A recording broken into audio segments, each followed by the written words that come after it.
slowed on our planet temporarily. Yes. And when we get back up to speed or increase our speed again, I would love to see things move towards green utopia. We've talked about that a little bit before. And I'm wondering if you can expand on how we might head in a greener direction for a happy, healthy, green planet for all beings. Well, it will require the activities and behaviors that are known as restoration of the planet. This is something, obviously, that each individual has to decide for themselves to become engaged and involved in order to create the restoration that will bring back the ecological systems that will allow for more balance upon your world. So it's simply a matter of making the choice to become more engaged physically in these activities. I love that the current environment has provided demonstrations of how that can happen with the clean air and everything that we've had. And thank you so much for it. Can, and you can also understand that a part of the reason why the situation is happening the way it is because certain ecological systems have been destroyed. Yes, yes. And so I'm very much appreciating all of that's been pointed out to us with that. Yes. And I guess I'm going to bring this topic up next, and that is the seeing of the positive side in the midst of this. I know that I've been very fortunate to be in the positive side, and I think this has to do with why maybe we are coming together here in this eye of the needle conversation. Yes. And I have written on my whiteboard over there, seeing the positive side, positive goggles, game on. And I would like to be able to share or have us share that it's okay to feel good regardless of what the circumstance looks like. Well, of course, and that's what we have always said to you. Regardless of the circumstance, remain in a positive state. Otherwise, you cannot receive the benefit from what's going on. One of the positive ways of looking, for example, at the sequestering and isolation and social distancing is to look at it from a kind of monastic point of view, where you have sequestered yourself in a way where you have the opportunity to spend time investigating your inner world and letting go of those belief systems and cleaning house of those things that no longer serve you, so that when you pass through the eye of the needle, it will be more effortless and you will come out of the other side in a more accelerated and streamlined way. So, of course, take advantage in any way you can that is positive of whatever circumstances are going on. Otherwise, you cannot experience the benefit of such. Yes, thank you. And I'm really enjoying that. And I'm really having a fun time holding that place of being happy and joyful regardless. Yes. And staying in that place. And I love the idea of those of us, and I think there are probably many that are on the leading edge of that. And that helps everybody so much, those that are wanting to reach towards feeling good. And so I just wanted to share that. All right. But it is as simple as making a decision and making a choice. That's all it is. Yeah. Yes, thank you. And then the other question I have, it's very pointed to the circumstance of now here on this planet. And I'm curious, what is the purpose of viruses? Well, there are many. But again, it is showing you as a balancing mechanism when your world is out of balance, for one thing. It forces you to go into a state of withdrawal, of internal investigation. It shows you when you have destroyed the barriers that keep them in place when the world is balanced. It is an indication of imbalance in your society, in your world, for one thing. It's not the only thing, but right now, that's the main thing that it's showing you. The fact that it is engaging all of you to the degree that it is shows you that you have created an imbalance in your world to this degree where every single individual is affected. And you have to come together as different individuals in a unified way to create a restoration of the balance and the energy, not only through energy and consciousness, but through the physical behaviors and actions that you decide to take. So that would be true for pointing out the imbalance or the contrast, whether it's for society or individuals. So really yes, of course. Explanation. Yes. Does that serve you? Yes, it does. Thank you very much. You're very welcome.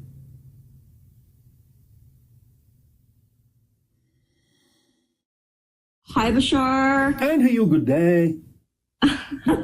Okay, I just have a few questions, and Yes. first wanted to share with you about what I'm really excited about. Yes.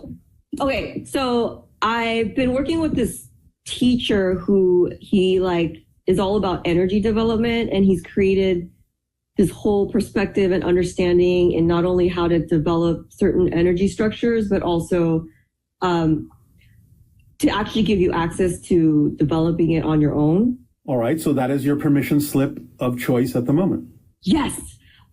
So I am just, like I said, very excited, so grateful for this time. And then the only thing that I kind of grapple with sometimes is like, you know how sometimes I feel like, am I being selfish or self-absorbed just to be in my own world, just being so happy while collectively it may not be so for everybody? Well, are you doing anything about applying what you're learning in the outer world through your behaviors, your actions, your choices? Other than just absorbing information, are you applying any of the information outwardly in any way, shape, or form that might allow you to act as a living example that other people can see, so that perhaps they know that there might be other options they can choose for themselves as well? Yes or no? So I'm applying it and I'm sharing it with the people that I live with, but I'm not really going out and telling everybody. Well, I'm not saying you have to actually specifically tell them about that permission slip, although that's one way. What I'm saying is it built into your behavior to follow your joy in following the formula without insistence or assumption and remaining in a positive state, so that whatever it is you are doing by acting on your joy simply becomes evident to other people, so that they can see in you a living example that they can make those kinds of positive choices for themselves as well. Yes. All right. Then what else do you need to do? What else can you do? I mean, I guess it's always like, am I supposed to be providing something for the community or, the collective in some way? Does it excite you to do that? Not always, no. Sometimes. Are there some ways in which it excites you to do that? Yes. Then those are the things to do. Okay. And that will be sufficient. And always remember that no matter what you share and no matter which way you share it, no matter what kind of an example you are, that there might be other opportunities and options for people to choose. What they choose to do with that information or that observation is absolutely none of your business. And that's always as far as you can help anyway. Okay, Does that take a weight off your shoulders? It does. All right. Okay. Just be yourself as best you can. Do the things that give you joy, and you will be a living example to others, whether you know it or not. Thanks, Bashar. So then that's, like I said, it takes the weight off my shoulders. But then I guess my other question is like, yes, you know how there could be multiple realities happening at once? Well, there are. There are, right? So at the end of the day, though, like, yes. Is there such thing as like an inherent truth, or is it really just like multiple realities that you choose to align with or not? The inherent truth is that all truths are true when you believe them to be. That's the truth.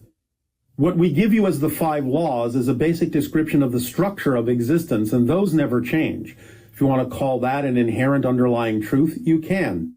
You exist. There's nothing you can do to change that. You can change your form, but you can't cease to exist. That's your natural state. That's your natural quality, is existence. Everything is here and now. There's nothing you can do to change that. The one is the all are the one. There's nothing you can do to change that. What you put out is what you get back. There's nothing you can do to change that. Everything changes, and there's nothing you can do to change that. The only things that don't change are the laws. That's a description of the structure of existence. So if you want to call that an underlying, fundamental, foundational template truth, you can. But everything else is your variation, your perspective, and your experience of that underlying structure. The underlying structure never changes. What changes is your perspective and experience of it, and that's how creation expands, is your unique perspective and experience of the structure that never changes. Your relationship to it and your expression of it is what expands creation. Got it. So, okay. Does that make sense to you? It does make sense. So then it's like, you know how like there could be multiple perspectives or explanations about even what's happening right now? That's what I just said. Yeah. Everything is a neutral experience, a neutral set of props that can serve double duty. You can get a completely different experience out of the very same circumstance than someone else is getting because of what you put into it and what perspective you have and what relationship you have to it. That's why the fourth part of the formula is so crucial. Remain in a positive state no matter what's happening, and you will always get the benefit, no matter how it looks, no matter how it was created, no matter what anyone else's opinion or experience is of it. You will get the effect based on the vibrational state you choose to be in relation to it. What you put out is what you get back. It's not built into the experience. It's not built into the prop. The circumstance doesn't have built-in meaning. It's just a situation. It's just a neutral set of props. The way you experience it is utterly determined by the vibrational state that you choose to experience it from. Got it. Anything else? Then my other question is this year going to get, like, is this just the beginning of the storm? Is it, like, are you allowed to tell us, is it going to get... Right now, you are passing through what we have called the eye of the needle.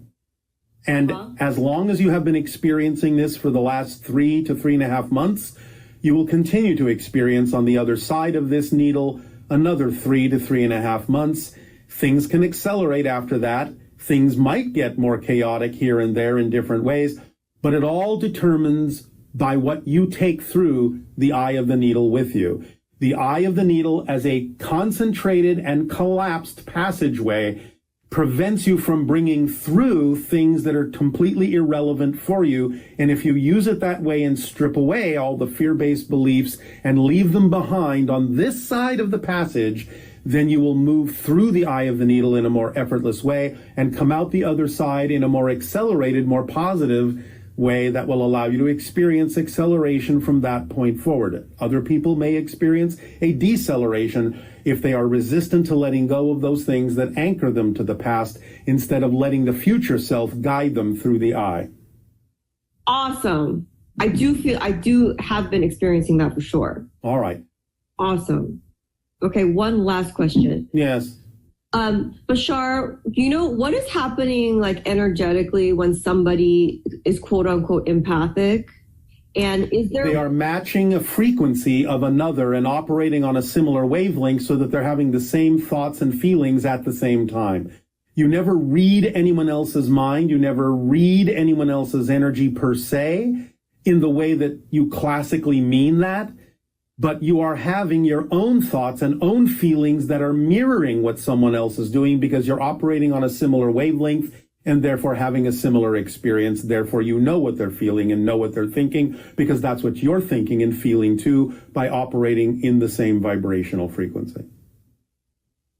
So it's mirroring like tuning forks. Mirroring, right? But Bashar, I noticed with me, like sometimes I'll be tuning into somebody else and matching their vibration, and then it's almost like I take it on and I can't shake back to my normal. That's a belief system. It's a belief system? Okay. Totally.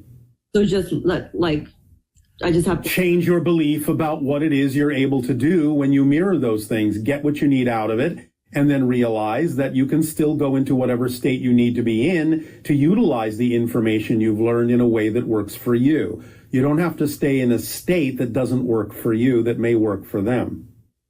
Got it. All right? Bashar, this is one of my favorite things is to interact with you. So thank you so much. It is also one of our favorite things to interact with all of you, which is why we do it. So thank you for the co-creation, our unconditional love to you all. Thank you. Bye. Hello, Bashar. Thank you for your presence today. It is our passion and our pleasure as always. Thank you. The last 3 months for me, it's as if I have arrived at a new train station. Yes. And the train station, as you have put, has been going in different directions. But this particular train station seems very chaotic, lots of trains, a lot more intensity. Yes. And on some trains, I see going down on the low end,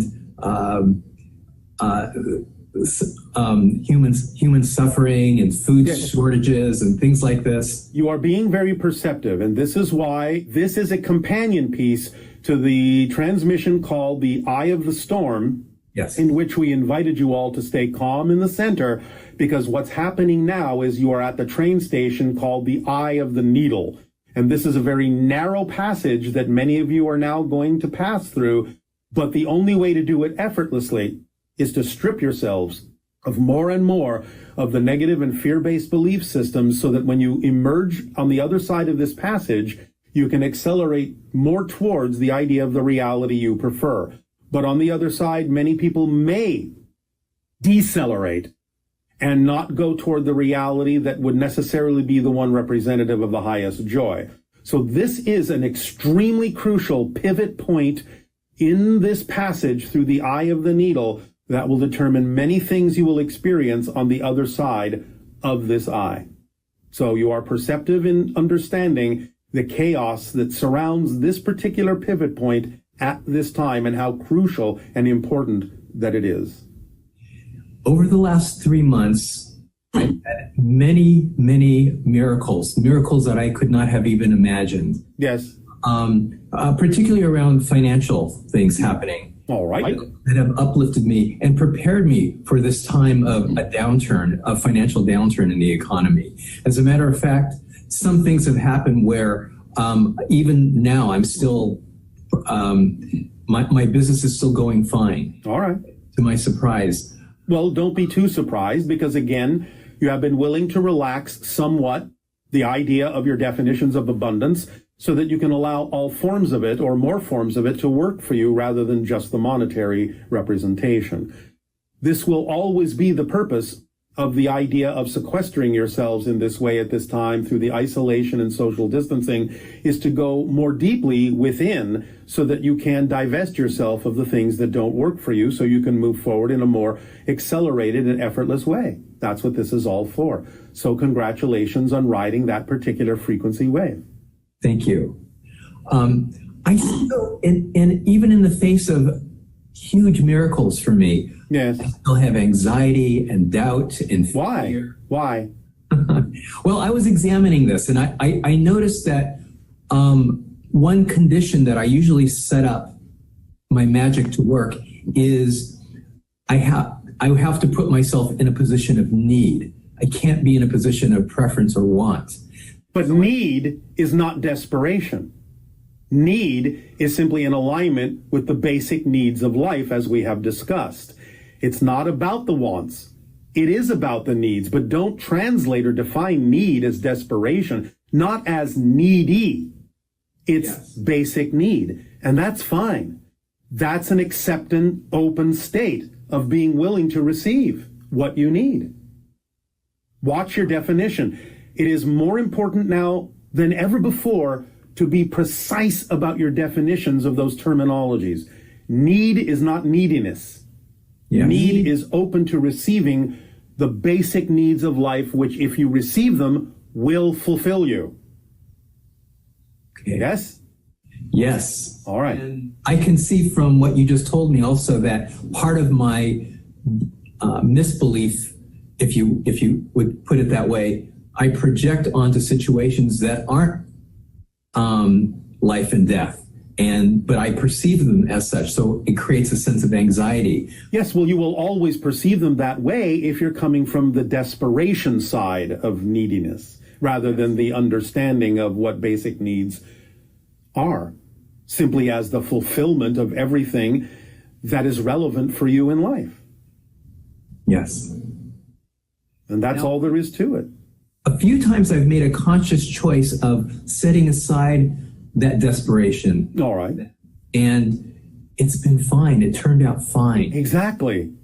So why not continue to allow it to? You have to deal with the belief within you that, oh, this is too good to be true. It can't possibly continue. Right. Of course it can, because it's not continuing. It's only existing in the now. Therefore, it's not about having to wonder or worry whether it will continue. That's a space-time perspective. If you're always in the now, it will always be here, because it exists in the now just like you do. It doesn't have to be a situation of experiencing continuation in the way that you mean it, because you're also giving that a negative edge. Things that have to continue might not be able to continue. Right. Therefore, you're struggling with this paradoxical conundrum based on the idea that your perspective is one about having to continue instead of simply everything that I need is here and now, where I am. So no continuance per se is required in the way you've been structuring it. Of course, you will experience it in the next moment that you create, in the next and the next and the next, because you're always in the now moment, but just from a different point of view. And that pervades, that ability and what you need pervades all the points of view of the now moment. And that's what appears to be continuance from a space-time continuity perspective, but don't focus on the idea of the continuance. It's simply focusing in the now so that you can see and feel and experience the pervasiveness of what you need in the now. Just let time and space take care of itself in terms of creating the illusion of continuance. What about the guilt that I feel sometimes when I see outside of myself, friends, or even the larger world suffering, yet I'm doing well? So you don't deserve it, I guess. In your own mind. I guess. You just can't believe that little old you actually deserves to have this experience. But don't you understand that by allowing yourself to have this experience, then in the actions you take, you become a living example so that other people can see in you an option that they might then realize is available to them too? If you're guilty about it, you don't shine. And if you don't shine, others can't see that what it is you're giving off might actually be possible for them. You become a dark hole that they see no respite from. So if you refuse to shine because you believe you don't deserve it, then you're not giving other people the opportunity to see in you as an example that they could choose to shine too. Does that help? It does. It's resonance and reflective. Yes. Yes. So being guilty means, well, I guess I shouldn't shine, and therefore I'm taking away from others the ability to know that shining is possible. That, if you're going to regret anything or feel guilty about anything, which I'm not saying you have to, that would be the thing to be guilty about, is not shining. Yeah. Therefore, the paradox is that to be guilty creates the situation you actually should be guilty about. Yes. Not shining. So don't be guilty so you can shine. And if you shine, you'll have nothing to be guilty about, because you'll be serving others by shining and letting them know there's another option other than what they have already been experiencing, which is the lack of their own shining. Yes. And I won't have reflected back to me a sense of jealousy or... You might. I'm not saying that those people may not project their own issues upon you, but again, remember, what difference does it make what they do? Because you're not basing your state on any outside conditions, are you? No. Thank you. So who cares if some people are jealous or project negative ideas upon you? That's their issue. And by being in the state that you need to be in, you will recognize that it's their issue and not yours. Unless, of course, you feel like being convinced that it's your issue. But you're the one creating that state then for yourself again, by being convinced that they're right about you. Oh, yeah, you should be guilty about this. Oh, yeah. Why? Make sense? Makes sense. Yes. All right. Does that help? That helps tremendously. Thank you. Anything else? Regarding the COVID virus, when we hear reports that X amount of cases are reported, can you tell me how many actual, like if one is reported, is it actually like 3 or 4 that actually have it in general? It can be as high as a factor of 10 times what is reported. Okay. Thank you so much, Bashar. It is, once again, our deepest passion and pleasure to interact with each and every one and all of you. We thank you for the co-creation, our unconditional love to you all. Good day. Good day.